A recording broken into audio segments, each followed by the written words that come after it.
पोह्यांपासून तुम्ही भरपूर वेगवेगळ्या रेसिपीज पाहिल्या असतील, पण एकदा ही रेसिपी करून पहा. खात्रीने सांगते आठवड्यातून 3-4 वेळा तरी नक्कीच कराल.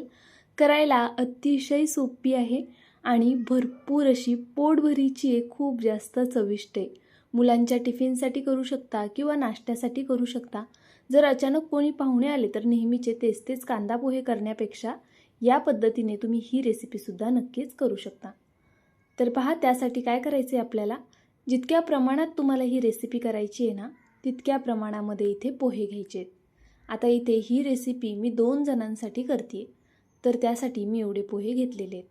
यामध्ये आपण पाणी घालून घेऊया आणि हे पोहे छान असे अगदी स्वच्छ धुवून घेऊया. पोह्यांवरती बऱ्यापैकी डस्ट असते, त्यामुळे पोहे 2 ते 3 पाण्याने छान धुवून घ्यायचे. आपण इतर वेळेस कांदा पोहे करताना पहा चोळून वगैरे धुवू शकत नाही, कारण मग पोहे मोडू शकतात. पण या रेसिपीसाठी आहे ना आपल्याला पोहे छान स्वच्छ धुवून घ्यायचे, तसे चोळून घेतले तरी चालेल. तर पहा, इथे मी छान असे हे पोहे धुवून घेते. 2-3 पाण्याने हे पोहे मी धुवून घेतलेले आहेत आता. तर चला, आता ह्या पोह्यांमधलं संपूर्ण पाणी काढून घेते आणि अगदी थोडंसं पाणी यामध्ये ठेवायचं आहे, म्हणजे मग पोहे भिजायला थोडी मदत होईल. तर पहा, आपले पोहे आहेत ना मुळात 2-3 पाण्याने धुतल्यामुळे ना छान असे मऊसूद भिजले जातात.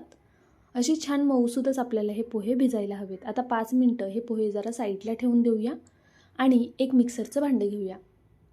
तर पहा, इथे मिक्सरच्या भांड्यामध्ये भरपूर हिरवी मिरची घ्यायची. तुम्हाला जितक्या प्रमाणात तिखट आवडतं ना, त्यानुसार तुम्ही इथे मिरचीचं प्रमाण ठरवायचे.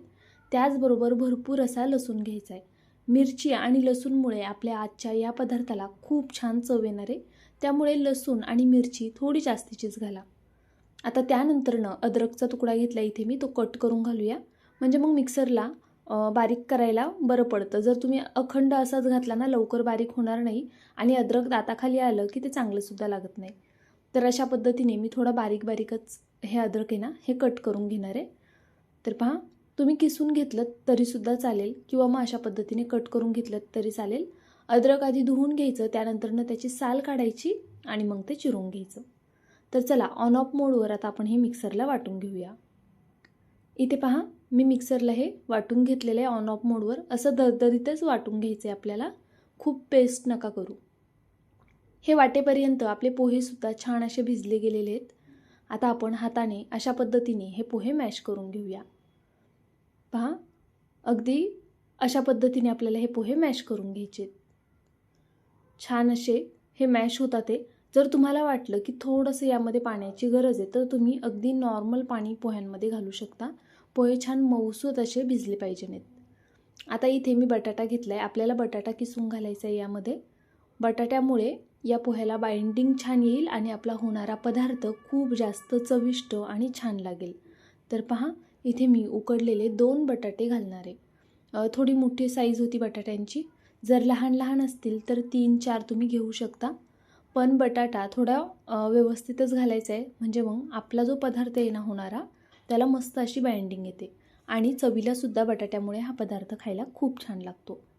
सकाळच्या घाईमध्ये अगदी झटपट होणारी रेसिपी आहे. जर बटाटा उकडून ठेवला असेल ना तुम्ही आधीच, तर मग बाकी प्रोसेसला फारशी वेळ लागत नाही.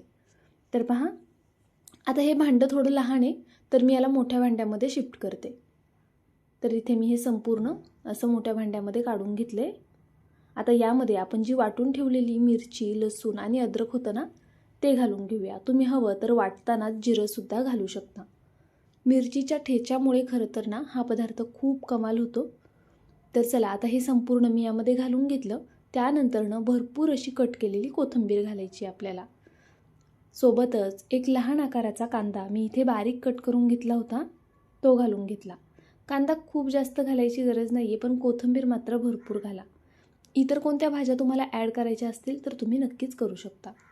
इथे मी 5 वालं एक पावभाजी मसाल्याचं पॅकेट घातलेलं आहे संपूर्ण. पावभाजी मसाल्यामुळे या पदार्थाला खूप छान चव येते. पावभाजी मसाला आवर्जून घाला. आता मीठ घातलं आहे चवीनुसार आणि त्यानंतरनं हे सर्व एकजीव करून घ्यायचे.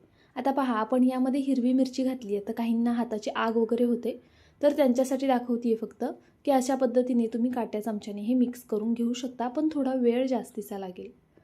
आणि जर तुम्हाला मिरचीचा काही प्रॉब्लेम नसेल किंवा नेहमीची सवय असेल, बहुतेक वेळा हाताची आग होते मिरचीमुळे, काय करायचं, यामध्ये हात घालण्यापूर्वी आहे ना थोडंसं हाताला तेल लावून घ्यायचं आणि अशा पद्धतीने हे छान जसं आपण गव्हाचं पीठ मळतो ना त्या पद्धतीने मळून घ्यायचं आहे. संपूर्ण मसाला मिरची सगळं एकजीव झालं पाहिजे आणि ह्याचा छान असा गोळासुद्धा तयार झाला पाहिजे.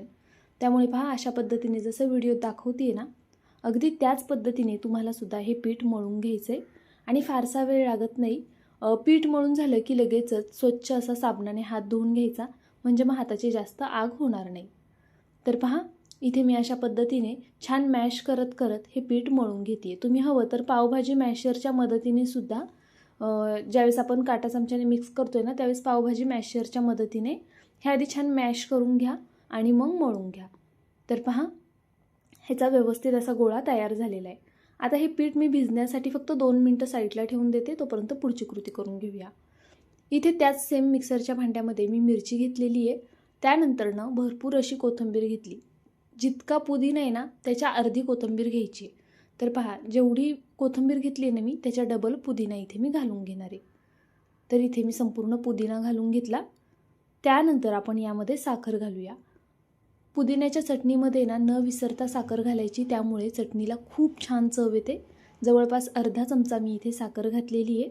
सोबत चवीनुसार मीठ घालायचे. मीठ पहा बेतात घाला, कारण ही चटणी वाटल्यानंतर न ह्याची क्वांटिटी खूप कमी होते, त्यामुळे मीठ अगदी बेताने घालायचे. त्यानंतरनं इथे माझ्याकडे आलू भुजिया शेव आहे, तर मी ही घालते आहे. तुमच्याकडे आलू भुजिया शेव नसेल तर कोणती साधी शेव असेल ती घातली तरी चालेल, किंवा फुटाण्याची डाळ घातलीत तरी चालेल, किंवा मग कोणत्याही प्रकारची शेव किंवा डाळ नाही घातलीत तरीसुद्धा चालणार आहे. पण यामध्ये लिंबू आणि साखर आवर्जून घाला. तर पहा इथे मी अर्ध्या लिंबाचा रस घालते आता पिळून. असा हातावरती पिळून घातला ना की बिया हातामध्ये राहतात आणि मग बिया खाली ह्याच्यामध्ये पडणार नाहीत चटणीमध्ये.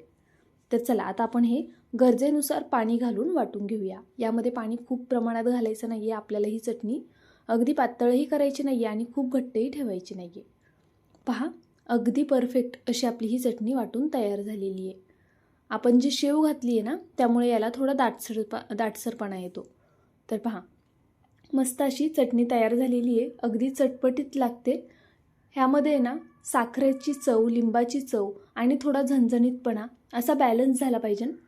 तशी चटणी झाली ना की मग ती चटणी कशासोबतही खायला अप्रतिम लागते. बरं चला आता चटणी जरा वेळ साईडला ठेवून देऊया आणि पुढची कृती करून घेऊया. इथे पहा मी हा बटर पेपर घेतलेला आहे. जर तुमच्याकडे पेपर नसेल ना तर तुम्ही काय नॅपकिन वगैरे घेऊ शकता, कॉटनचा रुमाल घेऊ शकता, त्यावरती ही पुढची प्रोसेस करू शकता. आता इथे मी बटर पेपर घेतला आहे त्यामुळे मी याला तेल लावते आहे. पण जर तुम्ही हे घेत असाल, नॅपकिन वगैरे घेत असाल ना, रुमाल घेत असाल तर तुम्हाला तो ओला करून घ्यायचा आहे. जसे आपण नेहमी धपाटे करतो ना अगदी त्या पद्धतीने आपल्याला ही पुढची प्रोसेस करायची आहे. पण यामध्ये काळजी घेण्यासारखी एक महत्त्वाची गोष्ट आहे जी मी तुम्हाला पुढे सांगते.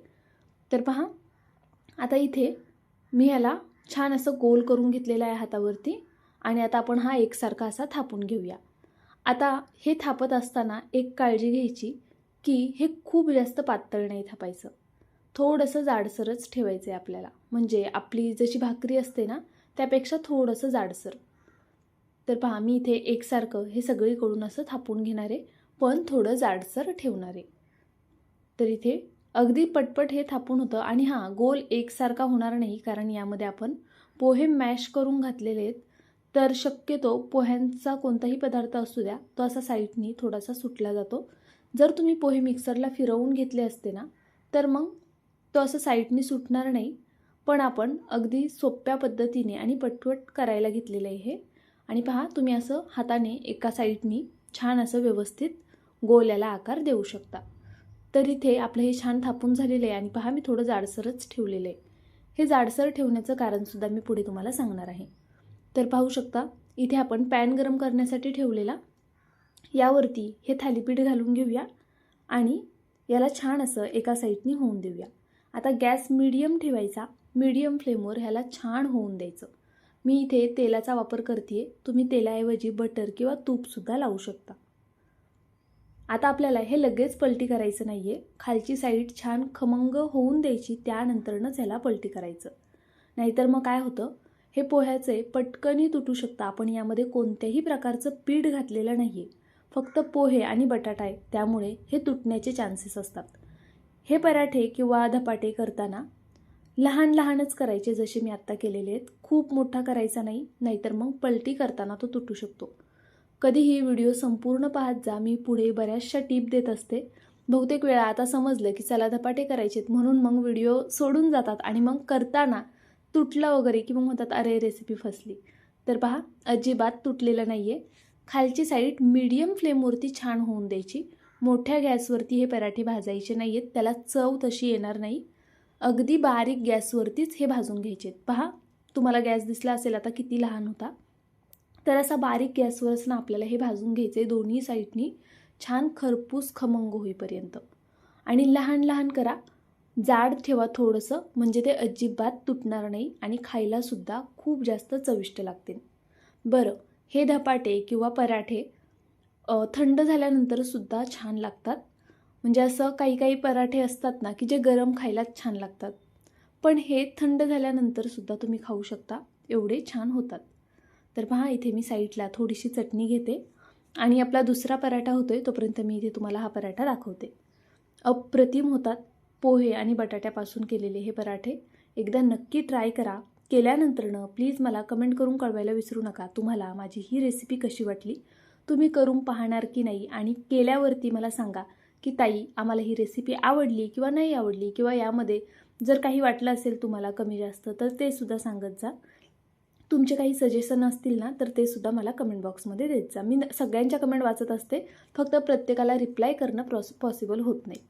तर पहा, इथे चटणीसोबत आपण हे एन्जॉय करू शकतो, किंवा मग तुम्ही चहासोबतसुद्धा घेऊ शकता, किंवा केचप मेयोनीजसोबतसुद्धा हे खाऊ शकता. अगदी काहीच नसेल तरी आपण यामध्ये भरपूर प्रमाणात मिरची घातली आहे, त्यामुळे चटणीचीही गरज पडणार नाही आहे. बरं चला, लाईक करा, सबस्क्राईब करा. बाय.